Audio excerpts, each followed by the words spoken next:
नमस्कार मित्रांनो, welcome to MPSC point. मित्रांनो, महाराष्ट्र स्टेट एक्साइज डिपार्टमेंटमध्ये एक महत्त्वाची भरती निघालेली आहे. तर त्याच भरतीविषयी आपण या व्हिडिओमध्ये संपूर्ण माहिती बघणार आहोत. म्हणजेच महाराष्ट्राच्या राज्य उत्पादन शुल्क विभागामध्ये काही पदांसाठी भरती आहे, तर त्याविषयी आपण सर्व माहिती बघणार आहोत. सर्व माहिती म्हणजे काय, तर तुमचे अर्ज कधीपासून सुरू होत आहे, अर्ज तुम्हाला कसा करायचा आहे, त्यासाठी फी किती असणार आहे, तसेच कोणकोणती पदं आहेत, किती पदं आहेत, त्यानंतर शैक्षणिक पात्रता कोणती लागणार आहे, वयोमर्यादा काय आहे, यासारख्या सर्व गोष्टी तुमच्या या एकाच व्हिडिओतून क्लिअर होणार आहे. अगदी कमीत कमी वेळेमध्ये तुम्हाला एक्झॅक्ट आणि पुरेपूर माहिती पुरवण्याचा माझा प्रयत्न आहे. त्यामुळे व्हिडिओ कुठेही स्किप न करता शेवटपर्यंत बघा. एकच व्हिडिओ बघायचा, पण असा बघायचा की संपूर्ण आपला डाऊट्स क्लिअर होऊन जातील. अर्ज कसा करायचा याविषयी मी सेपरेट व्हिडिओ बनवणार आहे, कारण अर्ज उद्यापासून सुरू होत आहे. तो व्हिडिओ मी बनवल्यानंतर त्यानुसार तुम्ही अर्ज करू शकतात. पण अर्ज करण्यासाठी बेसिक गोष्टी कोणत्या इम्पॉर्टंट आहे, डॉक्युमेंट्स कोणते लागतील, हे सर्व काही या व्हिडिओमध्ये डिस्कस करणार आहोत. चला तर आजच्या व्हिडिओला सुरुवात करूया.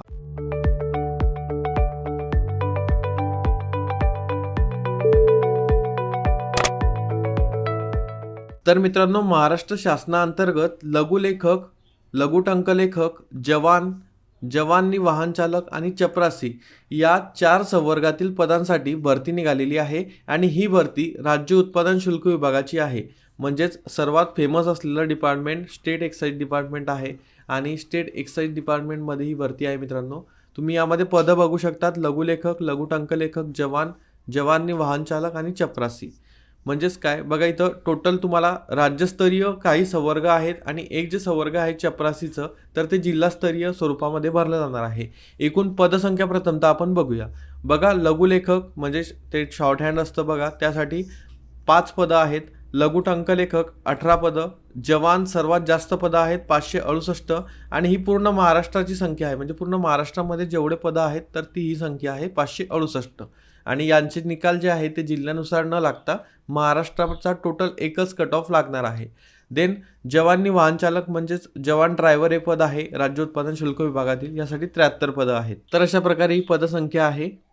आणि चपरासी पदाची एकूण 53 पदं आहेत. मित्रांनो, तुमची एक्झाम TCS द्वारा घेतल्या जाणार आहे ऑनलाईन स्वरूपामध्ये. आणि एक्झामिनेशनचा कालावधी त्यांनी आपल्याला देऊन दिलेला आहे. ते बघा, 5 जानेवारी 2024 ते 17 जानेवारी 2024 या दरम्यान तुमचे पेपर होतील.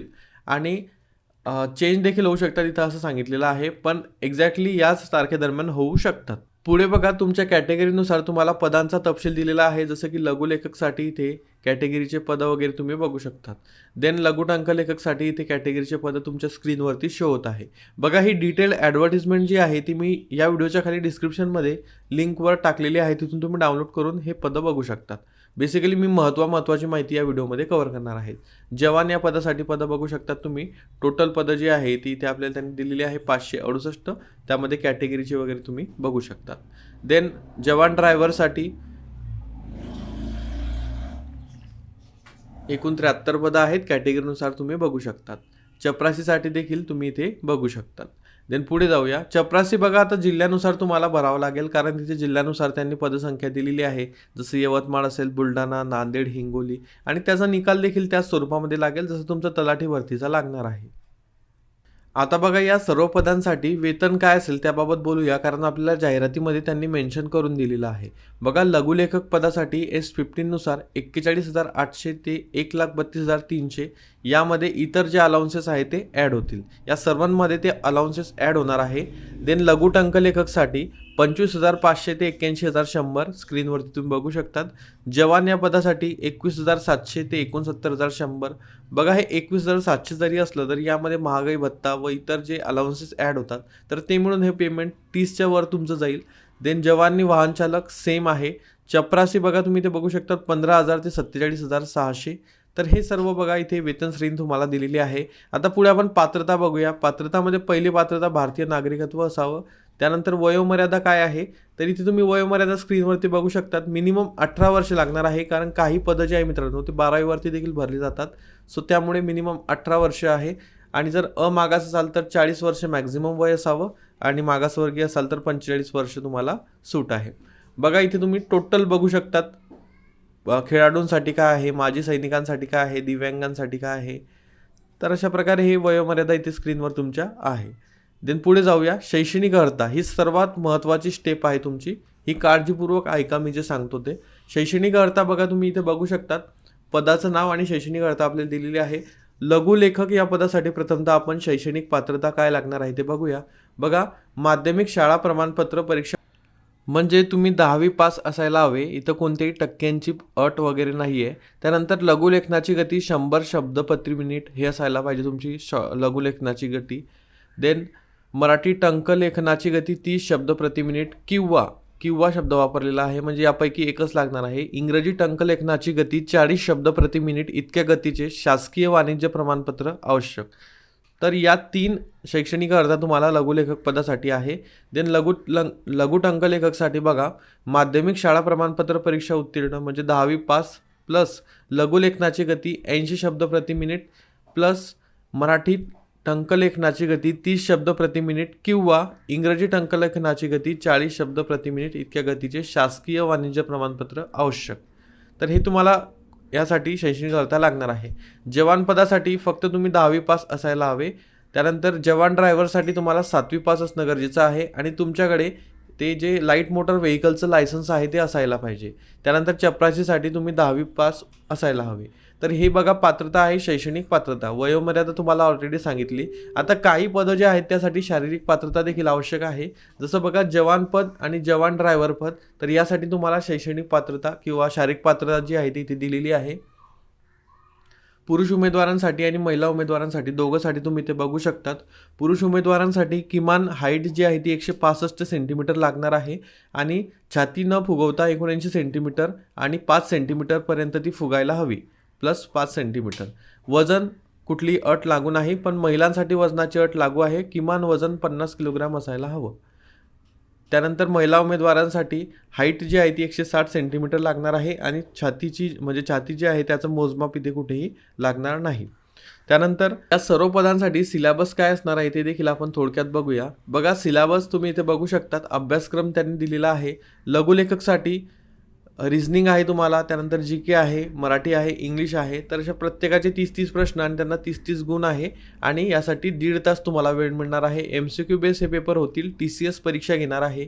लघुलेखकसाठी एकूण 120 प्रश्नांचा आणि 120 गुणांचा पेपर होईल. मित्रांनो, एक विशेष गोष्ट म्हणजे या पेपरमध्ये निगेटिव्ह मार्किंग आहे, 1/4 निगेटिव्ह मार्किंग आहे, हे लक्षात घ्यायचं आहे. त्यांनी खाली मेन्शन करून दिलेलं आहे आपल्याला. देन जवान ड्रायव्हरसाठी बघा, सेम आहे इथे क्वेश्चन नंबर आणि मार्क्स देखील, वेळ देखील सेम आहे. चपराशीसाठी तुम्ही बघू शकतात सेम स्ट्रक्चर आहे, फक्त इथं प्रश्नांची संख्यांमध्ये बदल आहे. एकूण 200 गुण आणि इथं 200 प्रश्न आहेत. 2 तास वेळ मिळेल, कारण चपराशीसाठी मित्रांनो कुठलीही सेकंड स्टेज नाही आहे, फक्त एकच परीक्षा आहे आणि तुमचं डायरेक्टली सिलेक्शन होणार आहे. पण तुम्ही जर जवान पद बघितलं तर त्यामध्ये तुमचं ग्राउंड देखील होणार आहे 80 गुणांचं, म्हणून त्यांनी इथं 120 गुणांचा पेपर ठेवलेला आहे.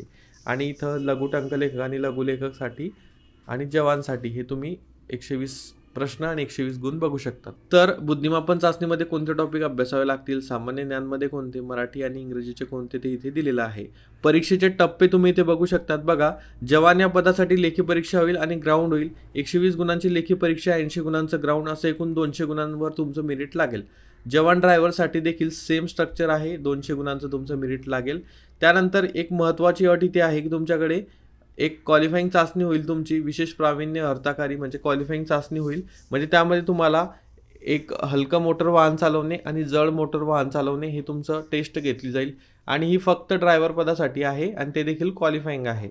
देन चपरासी पदासाठी फक्त लेखी परीक्षा होईल 200 गुणांची. लघुलेखक लघु टंकलेखकसाठी लेखी परीक्षा 120 गुणांची आणि लघुलेखन कौशल्य व्यावसायिक चाचणी 80 गुणांची, असं एकूण 200वर त्यांचं मेरिट लागेल. त्यानंतर पुढे बघा, शारीरिक पात्रता पडताळणी व मैदानी चाचणी, म्हणजेच तुमचं जे जवान पद आहे त्यासाठी मैदानी चाचणी होईल, जवान आणि जवान ड्रायव्हरसाठी. त्याचा इथे तुम्हाला तपशील दिलेला आहे. पुरुष उमेदवारांसाठी 1500 मीटर धावणे म्हणजे 1.5 किलोमीटर धावणे तुम्हाला 30 गुणांसाठी आहे. 100 मीटर धावणे 30 गुण, गोळाफेक 20 गुण, असे एकूण 80 गुणांचं तुमचं ग्राउंड होईल. महिलांसाठी 1 किलोमीटर धावणे 30 गुण, 100 मीटर धावणे 30 गुण आणि गोळाफेक 20 गुण, अशी एकूण 80 गुणांची चाचणी होणार आहे. इथे बघा, निगेटिव्ह मार्किंग 1/4 आहे, म्हणजे 25% तुमचे मार्क्स निगेटिव्ह होतील जर तुमचा एक प्रश्न चुकला तर. निवड प्रक्रिया तुम्ही बघू शकतात. लघुलेखक, लघु टंकलेखक यासाठी गुणवत्ता क्रमानुसार म्हणजे मेरिट लिस्टनुसार तुमचं पासिंग जे आहे ते 45% असेल, पण त्यावर देखील तुमचं मेरिट लागेल. मेरिटनुसार तुमचं पदानुसार सिलेक्शन होईल. देन लघुलेखक, लघुटंकलेखकसाठी टोटल तुमचं जे समजा एक तुमची टेस्ट होणार आहे नंतर ती प्लस तुमचे पेपरचे मार्क्स अशी एकूण एकत्रित बेरीज करून तुमचा गुणानुक्रम आहे म्हणजे मेरिट लिस्टनुसार अंतिम याद्या बनवण्यात येतील. देन जवान या पदासाठी तुम्ही बघू शकतात किमान 45%ची पासिंग आहे आणि 45% पासिंग तर आहेच, पण त्याच्यावर जे गुणवत्ता क्रमामध्ये येतील म्हणजे जे मेरिटमध्ये येतील उमेदवार, तर ते एकाच 10 या प्रमाणामध्ये ग्राउंडसाठी घेतले जातील आणि नंतर ग्राउंड आणि पेपर या दोघांचं मेरिट. आणि जी पदं आहेत मित्रांनो, मी ऑलरेडी तुम्हाला सांगितली की संपूर्ण राज्यानुसार त्यांचा कट ऑफ लागेल आणि चपरासीसाठी जिल्ह्यानुसार कट ऑफ लागेल. प्रतीक्षा सूची देखील जाहीर करण्यात येणार आहे. इथं बघा काही कागदपत्र आवश्यक आहे ते तुम्हाला सांगतो. SSCचं तुमचं शैक्षणिक अर्हता पात्र असलेलं प्रमाणपत्र, वयाचा पुरावा यामध्ये कुठलंही यापैकी तुम्ही एक अपलोड करू शकतात किंवा तुम्हाला डॉक्युमेंट व्हेरिफिकेशन करताना लागेल. शैक्षणिक अर्थासाठीचा, मागासवर्गीय असल्याबाबतचा, EWSचा, नॉन क्रिमिलियरचा, दिव्यांग, माजी सैनिक, खेळाडू, अनाथ आणि आरक्षणाचा दावा जर करत असतील राखीव महिला, खेळाडू, दिव्यांग तर त्यांना ते प्रमाणपत्र मेन्शन करावं लागणार आहे. इथे अपलोडिंगची त्यांनी साईज दिलेली आहे आपल्याला. मिनिमम 50 KB आणि मॅक्झिमम 500 KB पर्यंत तुम्ही हे प्रत्येक डॉक्युमेंट अपलोड करू शकता. पुढे बघा हे डॉक्युमेंट आहेत. नावात बदल झाल्याचा पुरावा, मराठी भाषेचे ज्ञान, जर तुमचं 10वीला मराठी विषय नसेल तर लहान कुटुंबाचे प्रतिज्ञापत्र जे की दिलेलं असतं आपल्याला. टंकलेखक म्हणजे टायपिंगचं जर तुम्ही पात्र असाल त्या पदासाठी तर ते प्रमाणपत्र, प्रकल्पग्रस्त वगैरे त्यांच्यासाठी पुरावा, MSCIT प्रमाणपत्र लागेल, LMV लायसन्स लागेल, 3 वर्षाचा अनुभव लागेल, केवळ जवानी वाहनचालक पदाकरिता. तुम्हाला अर्ज करायचा आहे या वेबसाईटवरती. अर्ज कसा करायचा हे मी एका व्हिडिओमध्ये तुम्हाला उद्या जो व्हिडिओ येईल त्यामध्ये सांगणार आहे. तिथे तुमचं सर्व क्लिअर होऊन जाईल. देन तुम्हाला जिल्हा परीक्षा केंद्र निवडायचं आहे. एक महत्त्वाची गोष्ट म्हणजे अर्ज सादर करण्याचा पिरियड काय आहे, टाईम काय आहे. अर्ज सादर करण्याचा बघा 17 नोव्हेंबर 2023 ते 1 डिसेंबर 2023 म्हणजेच तुम्हाला जवळपास 15 दिवसांचा कालावधी मिळणार आहे. तो 15 दिवसांच्या कालावधीमध्ये तुम्हाला अर्ज करायचा आहे. परीक्षा शुल्क देखील त्याच वेळेमध्ये भरून घ्यायचं आहे. ऑनलाईन पद्धतीने तुम्ही ते भरू शकतात.